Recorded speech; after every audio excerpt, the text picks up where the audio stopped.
Okay so यहाँ पे start करते हैं हम लोग। ये अपना चौथा चैप्टर है, स्टेट एंड इट्स एलिमेंट। इसके अंदर लगभग दो क्वेश्चन हैं। हम स्टेट्स के बारे में जानेंगे, उसके फीचर्स के बारे में जानेंगे और उसके एलिमेंट्स क्या होते हैं उसके बारे में जानेंगे। देखो, पिछले चैप्टर में हमने स्टेट को बहुत बढ़िया से समझने की बहुत अच्छे से कोशिश की। यहाँ भी हम समझते हैं कि स्टेट है क्या, ठीक है। So the state is one of the most fundamental concept in political science. Obviously सारा का सारा जो बात स्टार्ट हो रहा है वो किसी देश से ही तो स्टार्ट हो रहा है ना, किसी न किसी रीजन से तो स्टार्ट हो रहा है, किसी न किसी एरिया से तो स्टार्ट हो रहा है। It is the central political institution that organises society. Yes, जो सरकार है उसे भी हम स्टेट बोलते हैं, एक जो देश होता है उसे हम स्टेट बोलते हैं। तो सरकार का काम क्या है? सरकार का काम है कि भाई सोसाइटी को ऑर्गेनाइज करना, लॉ एंड ऑर्डर को मेंटेन करना, गवर्नेंस प्रोवाइड करना, किसे? अपने लोगों को, right.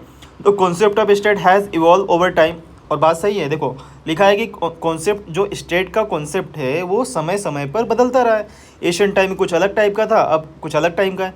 From Asian city state to modern national state system we see today. Yes, अगर अब तुम क्या बोलते हैं, मेसोपोटामिया देखो या फिर रोमन एम्पायर देखो, तो हर जगह जब देखोगे आप तो आपको समझ में आएगा कि वहाँ पे ना सिटीज़ के थ्रू या टेम्पल्स के थ्रू जो है वो पूरे गवर्नेंस को, पूरे लॉ एंड ऑर्डर को और बाकी सारी चीज़ों को चलाया जाता है। आज के मॉडर्न टाइम पे हमारा कॉन्सेप्ट कौन सा है? नेशन का है।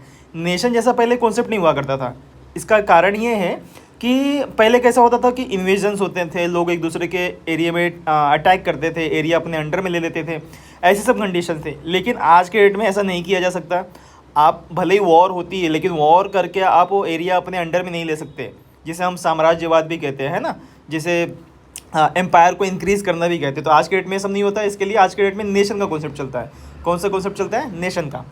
इन modern political theory state is considered a sovereign political organisation. देखो कितनी अच्छी लिखी है। स्टेट को आज के मॉडर्न टाइम में सोवरेन पॉलिटिकल ऑर्गेनाइजेशन माना जाता है। मतलब ऐसी सरकार या ऐसा देश जिसकी खुद की अपनी पावर्स है, जिसकी खुद के अपने डिसीजंस हैं, वो किसी के अंडर में काम नहीं कर रहा है। जैसे अंग्रेज जब तक इंडिया पे राज कर रहे थे तो अंग्रेज़ों के अंडर में इंडिया था, तो सोवेनिटी नहीं थी। यानी इंडिया जो है, इंडिया के जो लोग हैं, इंडिया की जो सरकार है, वो अपने मन से डिसीजन नहीं ले सकती थी। लेकिन जैसे ही हम आज़ाद हो गए तो हम सोवरेन बन गए। सोवरेन का मतलब कि भाई हम अपने डिसीजंस खुद से ले सकते हैं, हमारे ऊपर किसी का दबाव नहीं होगा, हमें किसी को भी रिपोर्ट नहीं करना है ना।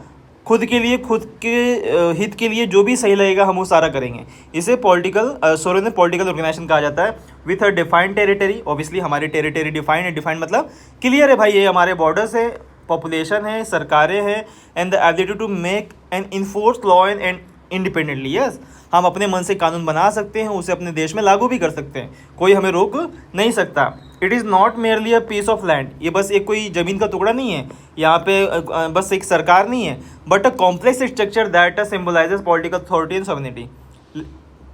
कह रहा है कोई ज़मीन का टुकड़ा या किसी सरकार यानी किसी इंडिविजुअल की बात नहीं हो रही है, ये मिक्सचर है। यहाँ पे लोग भी हैं, यहाँ पे सरकार भी है, यहाँ पे टेरिटरी भी है, यहाँ पे लॉ एंड ऑर्डर भी है ना, सॉवरेनिटी भी है। इसका मिक्सचर होता है स्टेट। स्टेट क्या होता है? इसका मिक्सचर होता है।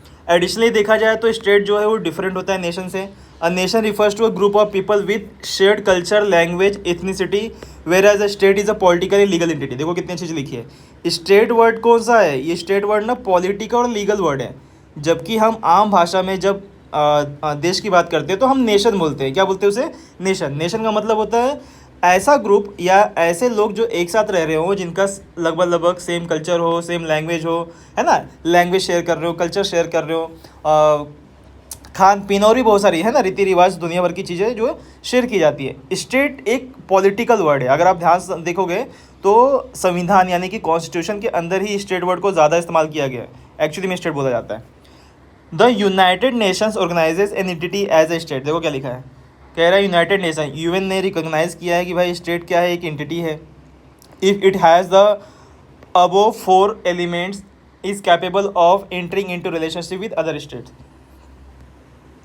अच्छा ठीक है, चलो आगे चलते हैं। According to political theory need of the state. अब स्टेट्स की ज़रूरतें क्या है ना।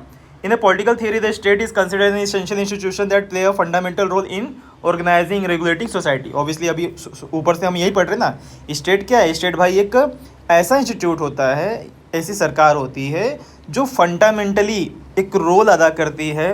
क्या करने में? ऑर्गेनाइज करने में, रेगुलेट करने में सोसाइटी को, यानी सोसाइटी को बनाने में स्टेट का बहुत बड़ा हाथ होता है। Human beings are social political animals. Yes, तुम तो शायद जानते भी रहोगे कि इंसानों को क्या बोलते हैं, सोशल एनिमल कहा जाता है ना। हम ह्यूमन बींग तो ही हैं, हम सोशल और पॉलिटिकल एनिमल भी हैं। एनिमल का मतलब यहाँ पे जानवर नहीं है, वो बस एक मतलब कहने के लिए ऐसा कह रहा है ना। इसको कहा गया है एज एरिस्टोटल स्टेटेड, एरिस्टोटल एक थिंकर है, उन्होंने ऐसा कहा है।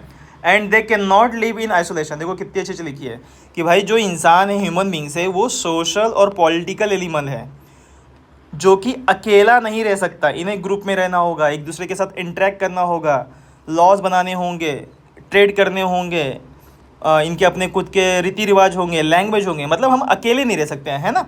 The need for the state arises from the necessity to maintain peace. अब क्योंकि हम अकेले नहीं रहेंगे, यानी कि हमेशा ग्रुप में रहेंगे।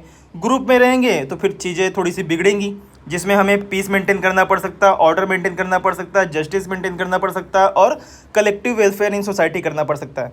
भाई हम साथ में रह रहे हैं तभी तो इश्यूज़ है ना। साथ में रह रहे हैं तो रिसोर्सेज के लिए लड़ रहे हैं, साथ में रह रहे हैं तो फिर एक दूसरे के ऊपर अत्याचार भी कर रहे हैं, अच्छा काम भी कर रहे हैं, है ना। और गलत करने के लिए हम एक्टिविटी भी करते हैं, यानी सब कुछ चीज़ें होती है, तभी तो सरकार बनी हो। सरकारों के द्वारा बनाया गया पीस रूल है, ऑर्डर रूल है, जस्टिस रूल है ना। ये सारी चीज़ें बनाई गई हैं। Without a state human life would descend into a chaos and anarchy. देखो कितनी चीज़ लिखा है, अगर स्टेट ना हो तो ये जो ह्यूमन लाइफ है वो डिसेंड हो जाएगी। डिसेंड का मतलब एकदम ख़राब हो जाएगी। चाओस का मतलब होगा आपकी ज़िंदगी में एकदम तमाशा रहेगा, या एनार्की हो जाएगी। एनार्की का मतलब होता है कि भाई जहाँ पे कोई तानाशाह आ जाएगा, कोई ऐसा मतलब जो ताकतवर होगा वो आप पे दबाव डालेगा। आज के डेट में ऐसा नहीं है ना। आज के डेट में स्टेट है, यानी सरकार है। सरकारें अगर लोकतांत्रिक हैं तो आपको देखो कितने सारे राइट्स मिले हुए हैं, आपको कोई टच भी नहीं कर सकता गलत तरीके से, लॉ के हिसाब से, है ना। लेकिन ऐसा पहले हो सकता था क्या? नहीं। Often describe as the state of nature in social contract theory. Okay, thus the formation of a state is a logical and moral necessity for the organization of life of people। तो लोगों की अगर ज़िंदगी बनानी है तो state का होना बहुत ज़रूरी है। स्टेट मतलब यहाँ पे गवर्नमेंट्स का होना बहुत ज़रूरी है, ऐसी व्यवस्थाओं का होना बहुत ज़रूरी है जो कि लॉ एंड ऑर्डर बनाए, है ना। जैसे कि अब स्टेट में देखो क्या क्या आ गया, स्टेट में सब कुछ आ गया। सेंट्रल गवर्नमेंट, सारे state governments, supreme court, district court, है ना, जो हाई कोर्ट्स हैं, जितनी भी सरकारी संस्थाएं होती है जो हमारे लिए काम आ रही है, सब के सब स्टेट में आते हैं। किस में आते हैं? स्टेट में आते हैं। चलिए नीड देख लेते हैं, क्यों स्टेट की ज़रूरत क्यों है। देखो सरकारें नहीं होंगी, रूल रेगुलेशन नहीं होगा, लॉ नहीं होगा तो क्या होगा? देखो, to maintain law and order. Obviously state की ज़रूरत क्यों है? ताकि स्टेट क्या कर सके? लॉ एंड ऑर्डर मेंटेन कर सके। In the absence of governing authority there is no rule of law. Yes, अगर मान लो गवर्निंग अथॉरिटी ना हो, गवर्निंग अथॉरिटी का मतलब जैसे देखो पुलिस ना हो, मिलिट्री ना हो, है ना, या संसद ना हो, तो लॉ कौन बनाएगा? लॉ नहीं होगा तो लॉ के हिसाब से कोई दुनिया में काम ही नहीं करेगा। मान लो आज आप रास्ते पे चल रहे हो, कोई थप्पड़ मार दे आपको, तो आप पुलिस कंप्लेन कर सकते हो, और इसी के चलते आपको कोई मार नहीं सकता। जैसे देखो बहुत बार ऐसा होता है कि हमें भी गुस्सा आता है, मन करता है कि सामने वाले का मुंह तोड़ दे, मार दे इसको साले को, है ना, जान से मार दे। ऐसा भी मूड कभी कभी कर सकता है बहुत ज़्यादा गुस्से में, लेकिन हम रुक जाते हैं। क्यों रुक जाते पता है? क्योंकि हमें पता है कि हम अगर ऐसा करेंगे तो पुलिस या कानून हमें नहीं छोड़ेगी। लेकिन यही मान के चलो, अगर कोई ऐसा रूल नियम नहीं होता दुनिया में, कोई कानून जैसी चीज़ नहीं होती, स्टेट जैसी चीज़ नहीं होती जो हम पे निगरानी रख रही है, पुलिस जैसी चीज़ नहीं होती, तो क्या होता? आज भी हम जंगल राज में जिए होते हैं, जिसका जो मन करता है वो किसी को भी मार देता है। यानी जो ताकतवर होता है वो जीता, और जो कमज़ोर होता है वो मर जाता। यही चलता है ना, जंगल राज में यही चलता है। लेकिन क्योंकि स्टेट है तो वहाँ पे रूल ऑफ लॉ है। क्या है? Rule of law. तो लॉ एंड ऑर्डर मेंटेन हो रहा है। The state provide a systematic law and enforcement mechanism. इसका मतलब ये है कि हम देखो अलग अलग देश की अलग अलग सरकारें हैं, उन्होंने अपनी जनता के लिए अलग अलग तरह के कानून और उनके मैकेनिज्म बनाए हुए हैं। यानी जिसके लिए जैसा नियम उस तरह का उसको नियम बनाने, मतलब जिसके लिए जैसे नियम की ज़रूरत है, लॉ की ज़रूरत है, वैसा लॉ बना के यहाँ पे दिया हुआ है। और वो किसने किया? वो स्टेट ने किया है, ताकि समाज में पीस बना रहे, डिसिप्लिन बना रहे, है ना। It resolves dispute and prevent conflict from escalating into violence. है, सही बात है। वायलेंस ना हो इसके लिए डिस्प्यूट्स को सॉल्व करना, कॉन्फ्लिक्ट्स को सॉल्व करना, ये स्टेट का काम होता है। To provide security and protection. Yes, देश में भाई सुरक्षा बनी रहे, देश में सिक्योरिटी बनी रहे, इसका भी ध्यान रखता है स्टेट।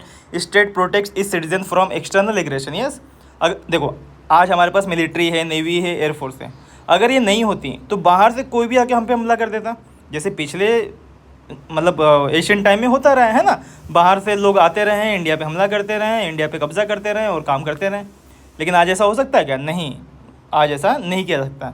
क्यों? क्योंकि हमारी जो स्टेट है वो हमें प्रोटेक्ट करती है मिलिट्री के थ्रू, डिफेंस के थ्रू, है ना। इंटरनल डिस्टर्बेंस को भी लॉ मेंटेन करता है या स्टेट मेंटेन करती है। इंटरनल डिस्प्यूट का मतलब क्या होता है?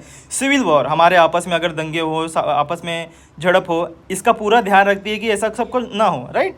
It provide a sense of safety and stability. Yes, state के होने की वजह से हम अपने आप को क्या बोलते हैं, सेफ महसूस करते हैं, अपनी इकोनॉमी को या देश को स्टेबल महसूस करते हैं, जहाँ पे पीस लाइफ, पीसफुल लाइफ बनी रहती है। टू एडमिनिस्टर जस्टिस, देखो कितनी अच्छी चीज़ लिखी, टू एडमिनिस्टर जस्टिस। हम पढ़ रहे हैं नीड्स ऑफ द स्टेट, क्यों नीड है स्टेट की।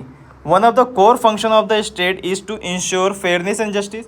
भाई स्टेट है इसीलिए आज हम फेयरनेस और जस्टिस की बातें कर पाते हैं, वरना मैं फिर से कह रहा हूँ, अगर स्टेट नहीं होता, वहाँ पे रूल ऑफ लॉ नहीं होता, तो क्या होता? फिर जंगल राज होता, जो ताकतवर होता वो जीता, जो नहीं होता नहीं जीता, है ना। जो ताकत जैसे जंगल में होता है, अब शेर अगर बकरी मार ले, भेड़ मार ले या कुछ भी मार ले, तो वहाँ पे कोई नियम नहीं है ना, शेर ताकतवर है, वो मार के खाएगा, वही सही है वहाँ पे।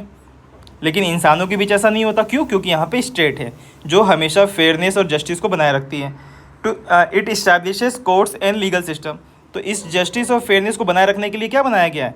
कोर्ट्स और लीगल सिस्टम बनाए गए हैं, है ना। पुलिस व्यवस्था बनाई गई है, कंप्लेन का तरीका बनाया गया है, फिर कोर्ट का तरीका बनाया गया है, जहाँ पे आप जाकर अपने आप को न्याय मिल सकता है ना। हर किसी के राइट को प्रोटेक्ट करने का यहाँ पे अधिकार दिया गया है, संविधान बनाया गया है। जस्टिस प्रमोट ट्रस्ट, और जस्टिस मिलने से क्या बनता है? देश के ऊपर ट्रस्ट बनता है, पॉलिटिकल सिस्टम पे ट्रस्ट बनता है। फिर है टू इंश्योर सोशल वेलफेयर, सामाजिक कल्याण होता रहे, इसके लिए भी स्टेट की बहुत ज़रूरत है। क्योंकि स्टेट जो मतलब जो नेशन होता है, जो देश होता है, देश के अंदर सभी के सभी लोग अमीर नहीं होते, या सभी के सभी लोग उस काबिल नहीं होते कि अपनी देखभाल खुद कर सकें या जॉब पा सके, या मतलब जो भी है ना, गरीबी की, जैसे इंडिया जैसे देश में तो गरीबी एकदम चरम सीमा पे है। तो इंडिया जैसे देश में बहुत ज़रूरी है कि स्टेट नाम की चीज़ होनी चाहिए, यानी सरकार नाम की चीज़ होनी चाहिए, जो क्या कर सके, जो हमें एजुकेशन दे सके, हेल्थ केयर प्रोवाइड कर सके, एम्प्लॉयमेंट दे सके, घर दे सके, सोशल सिक्योरिटी दे सके, है ना। जो हमारे कॉमन क्या बोलते हैं, ज़रूरतों को पूरा कर सके, ताकि सोसाइटी में इनक्वालिटीज़ कम हो, है ना। फिर रेगुलेट द इकोनॉमी। यस, देश में कितने पैसे आ रहे हैं, जा रहे हैं, देश में कौन कैसा काम कर रहा है, पैसे कैसे फ्लो हो रहे हैं, है ना। आपने भी कभी अगर इकोनॉमिक्स वगैरह पढ़ी होगी तो आपने पढ़ा होगा कि जैसे हमारे देश में सेंट्रल बैंक बनाई गई है, ऐसा हर देश में होता है। जैसे हमारे देश का सेंट्रल बैंक है RBI, reserve bank of India. अब रिजर्व बैंक ऑफ इंडिया का काम क्या है? पूरे देश में कितना पैसा सप्लाई हो रहा है उस पर निगरानी रखना। सबके अकाउंट पे निगरानी रखती है RBI। यस, आपका भी अकाउंट, पापा के भी अकाउंट, जिसके जिसके भी खाते होते हैं बैंकों के अंदर, वो सारा का सारा डिटेल किसके पास होता है? RBI के पास होता है। और वो नज़र रखती है, समझती है, देखती है कौन कितना कमा रहा है, नहीं कमा रहा है, वगैरह वगैरह, है ना। ये सब चीज़ें देखती है। यहाँ पे अगर देखा जाए तो the state control and guide the economic activity to ensure equitable distribution. Yes, equitable development लिखा है। जो स्टेट होती है वो ध्यान रखती है कि देश में इकोनॉमिक स्ट्रक्चर कैसा है, सोशलिस्ट है, कैपिटलिस्ट है कि मिक्स है, और उसके हिसाब से जो पीछे रह गए हैं उनको हेल्प कर कर आगे बढ़ाने की कोशिश करती है। It create political, taxation, trade, industry, agriculture and labour. ये सब कौन देखता है? लेबर के लिए लॉज बनाना, एग्रीकल्चर के लिए लॉज तरीके या इंफ्रास्ट्रक्चर बनाना, इंडस्ट्रीज़ के लिए नियम कानून और इंफ्रास्ट्रक्चर बनाना, ट्रेड के लिए सपोर्ट करना, और टैक्सेशन, ये सब किसका काम है? सरकार का काम है, जो इकोनॉमिक्स के अंदर आता है। Especially in developing countries the state plays a key role in economic planning and poverty reduction. Yes, देखो लिखा है especially in developing countries. Developing मतलब जो देश अभी बढ़ रहा हो आगे, जैसे कि इंडिया डेवलपिंग कंट्री में आता है। तो इंडिया जैसे देश में बहुत ज़रूरी है कि इकोनॉमिक प्लानिंग की जाए, क्योंकि हमारे पास भरमार पैसा नहीं है। हमारे पास क्या नहीं है? भर भर के पैसा नहीं है। हमारी GDP भी कम है क्योंकि हम डेवलपिंग है अभी, है ना। और हमारे यहाँ पे गरीबी भी बहुत ज़्यादा है, तो प्लान करके आगे बढ़ने की ज़रूरत है। फिर अगला है to protect natural rights and freedom. देखो, हर एक इंसान का अपना एक नेचुरल राइट होता है। नेचुरल राइट का मतलब क्या है? अगर हम धरती पे पैदा हुए हैं, हमें ज़िंदगी मिली है, तो ज़िंदगी हमारी कोई भी नहीं छीन सकता। ये हमारा नेचुरल राइट है। मुझे भूख लग रही है तो मुझे खाना चाहिए, ये मेरा नेचुरल राइट है।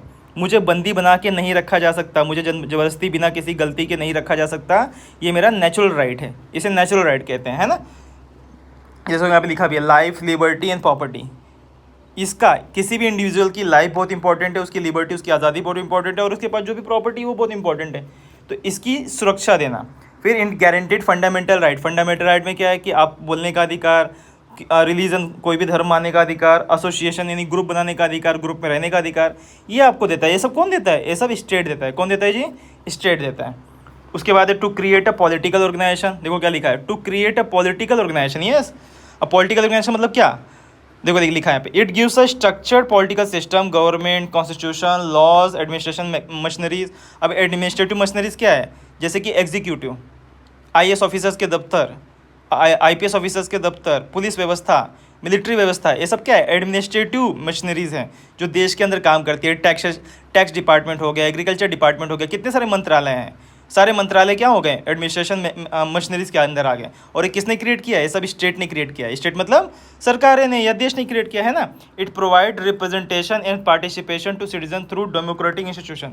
अब जैसे देखो, इलेक्शन कमीशन ऑफ इंडिया बनाया, तो इलेक्शन कमीशन ऑफ इंडिया बनाने से क्या हो गया? लोगों को एक अधिकार मिल गया कि वो अपने लिए कोई नेता या कोई पर्सन चूज कर सकते हैं जो उनकी भलाई के लिए काम करेगा। तो ये किसने किया? ये किसने बनाया? ये स्टेट ने बनाया। किसने बनाया जी? स्टेट ने। To promote collective identity and national unity. Yes, देखो क्या लिखा है, the state gives people a shared sense of identity. Yes, देखो स्टेट है, इसीलिए आज हम एक देश के सिटीजन हैं। जरा बात को समझना, मैंने शायद आपको बताया कि हमारा अंग्रेजों के आने के पहले कोई स्टेट जैसा कॉन्सेप्ट नहीं था, मतलब कोई नेशन जैसा कॉन्सेप्ट नहीं था, कोई एरिया जैसा कॉन्सेप्ट नहीं था। लोग राजपुताना या साउथ इंडियन या महाराष्ट्रियन या गुजराती, मतलब इन सब की लैंग्वेजेस में बटे थे, उनके धर्मों और भाषाओं में। इवन हिंदू मुस्लिम भी पकड़ सकते हो, है ना। किस में बटे थे? हिंदू मुस्लिम, इन सब चीज़ों में बटे थे। मतलब किसी की टेरिटरी नहीं थी, राजपुताना टेरिटरी अलग, ऐसा मतलब कोई देश जैसा कॉन्सेप्ट नहीं था हमारे यहाँ पे। लेकिन भाई हमारे फ्रीडम फाइटर्स ने बहुत सारी मेहनतें की। उन्होंने खुद पहले समझा कि कोई देश नाम की चीज़ होती है जिसका अपना बाउंड्री होता है। हम सब एक हैं, हम सब अलग अलग नहीं है। मराठा अलग नहीं है, बंगाली अलग नहीं है, है ना, मुस्लिम अलग नहीं है, हिंदू अलग नहीं है, सब एक जैसे हैं। लोगों ने समझा। तो आज क्या हुआ है? स्टेट ने हमें क्या प्रोवाइड किया है? एज अ सिटीज़न ये हमें मिला है। मतलब आज अगर आप बोलोगे कि आप कहाँ रहते हो बाहर जाने के बाद, मान लो इंडिया से बाहर गए, तो बोलोगे आप इंडिया में रहते हो, यानी आप कहाँ के सिटीजन हो? इंडिया के सिटीजन हो। कोई ये नहीं कहता कि अच्छा आप राजपुताना के हो, अच्छा आप मुस्लिम के हो, अच्छा आप हिंदू के, ऐसा नहीं कहा जाता है ना। It unites diverse group. देखो लिखा भी है, स्टेट क्या करता है? हर तरह के धर्म, भाषा, रंग, रूप, है ना, लिंग भेद से परे सबको जोड़ कर रखने की कोशिश करता है, जिसका कॉमन सिंबल होता है, कॉमन इंस्टीट्यूशन होता है, कॉमन लॉज होता है। यस, लॉ ऐसा बनाया गया क्या? हिंदू के लिए अलग, मुस्लिम के लिए अलग, या ऊंची जाति के लिए अलग, नीची जाति के लिए अलग, या महाराष्ट्र के लिए अलग, उत्तर प्रदेश के लिए अलग, दिल्ली के लिए अलग, ऐसा नहीं बनाया ना। लॉ बनता है वो सबके लिए बनता है, सब पे लागू होता है। यानी जो स्टेट है वो सबको एक तरह से देखता है, एक तरह से जोड़ने की कोशिश करता है। उसके बाद है to prevent anarchy based on social contract theory. क्या लिखा है? थिंकर्स लाइक होबोज, लोकी, रोसोज क्या कहते हैं? Explain that there is a state of nature there was fear and insecurity, people voluntarily surrendered some of their rights to a common authority state to ensure peace and security. Thus the state emerged out of social contract for the benefit of all. सही बात है। देखो हमने state या सरकारें या फिर supreme court ये सब चीज़ें क्यों बनाई हैं? ताकि ये सब मिलकर हम सबकी रक्षा कर सके, हम सबके जीवन को बेहतर कर सके, हम सबके लाइफ को पीसफुल और स्ट्रॉन्ग बना सकें। ये इस पॉइंट का मतलब है, ठीक है। उसके बाद लास्ट है to achieve human development. Obviously भाई स्टेट का काम क्या है? हमारे अपने देश के नागरिकों के डेवलपमेंट के बारे में बात करना।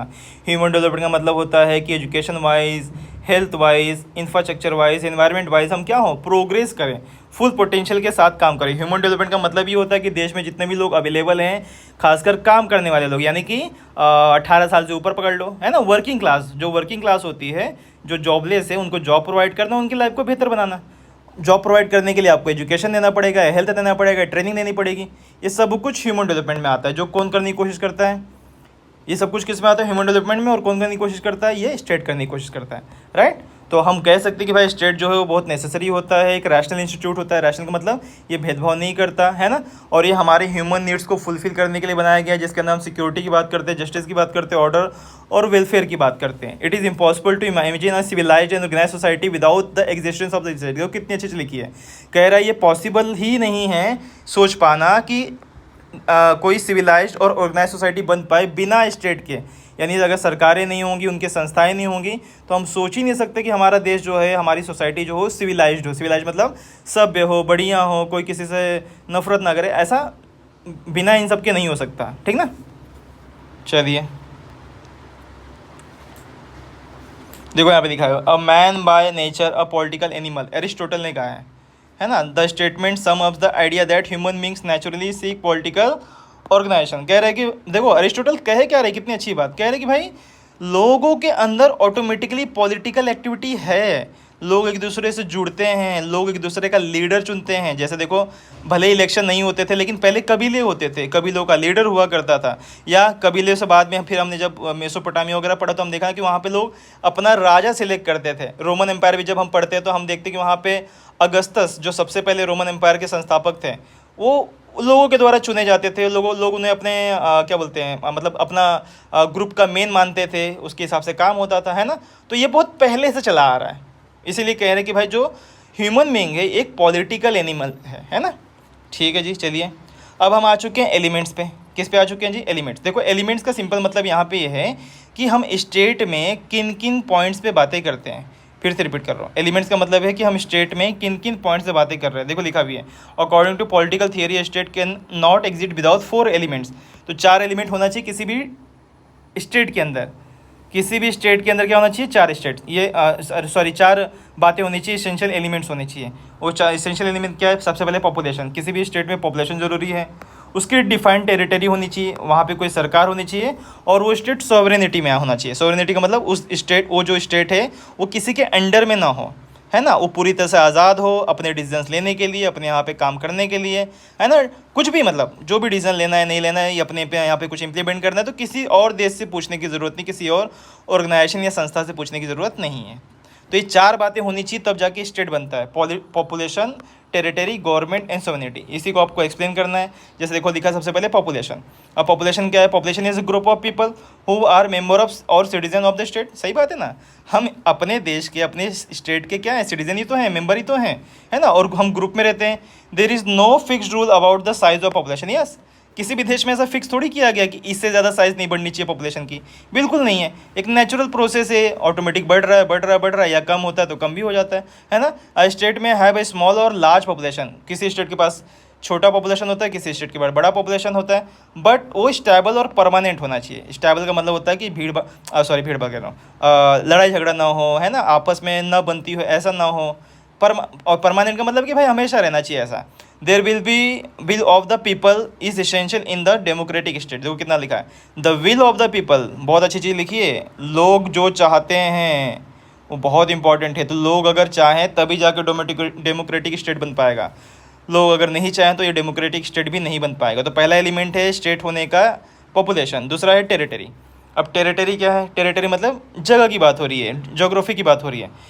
ये state must have definite geographical area. सही बात है, आज के डेट में किसी भी स्टेट का एक डिफिनिट यानी फिक्स ज्योग्राफिकल एरिया है ना, होना भी चाहिए और है भी, होना भी चाहिए और है भी। यहाँ पर ऐसा कोई देश है जिसका कि उसको बॉर्डर ही क्लियर नहीं है? ऐसा बिल्कुल नहीं है। This include land, water, air space, natural resources, सब कुछ। देखो सब चीज़ के बारे में लिखा है कि आपको पता चाहिए आपके पास ज़मीन कितनी है, पानी पे कहाँ से कहाँ तक एक मतलब हक आपका है। उसके अलावा एयर स्पेस, हाँ भाई हवा में भी जगह होती है। जैसे आप किसी देश के ऊपर से अपना एरोप्लेन लेके नहीं उड़ सकते अगर उस देश ने मना किया है।